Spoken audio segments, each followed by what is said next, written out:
Well, this week here at 5:30, we are recognizing the dedicated men and women who answer our 911 calls and dispatch emergency services. These are the people you likely never see. Brooke Hash sat down with dispatcher Paula Lacey, who after 27 years on the job is ready to hang up her headset. Attention Queen 87, respond on a residential alarm showing upstairs smoke detector across your Johnsontown Way and Sunway Drive. It's a 16-hour shift for Paula Lacey. No, I'm actually waiting for them to get on the scene. And one of her last. You're like kind of anxious when you've got to run and they aren't there yet.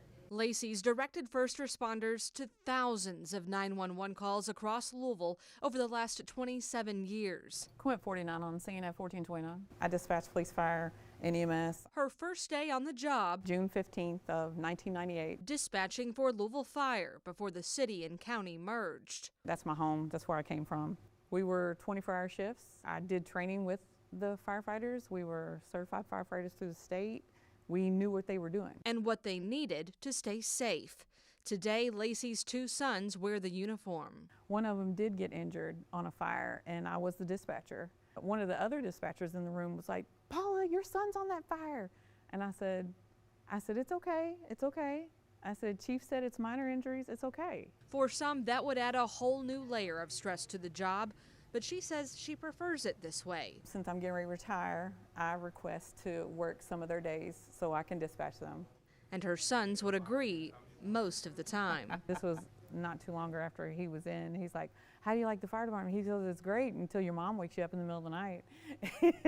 When she's not dispatching, she's taking that 911 call. And people are calling in and giving the call takers more information. We're having to go through that information and give the officers like, okay, they saw this, go this way. Piecing together a reported shooting. And I had two locations and I didn't have addresses, I just had cross streets. They get there and it's a little girl and her father. Listening to the officers' calls for help. It's a child and they're just like, oh my gosh, where's EMS, where's this, where's that? You're being their calmness and it's chaos for them.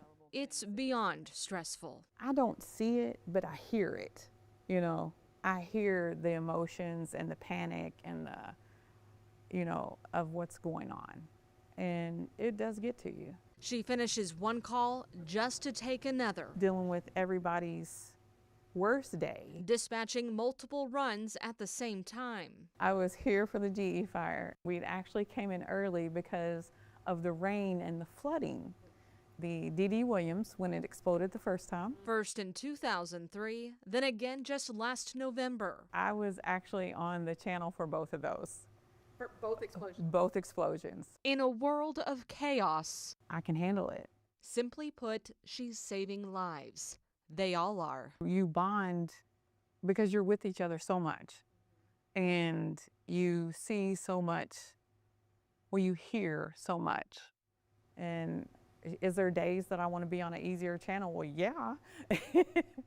But I've always liked what I do. In Louisville, Brooke Hash, WHAS 11 on your side.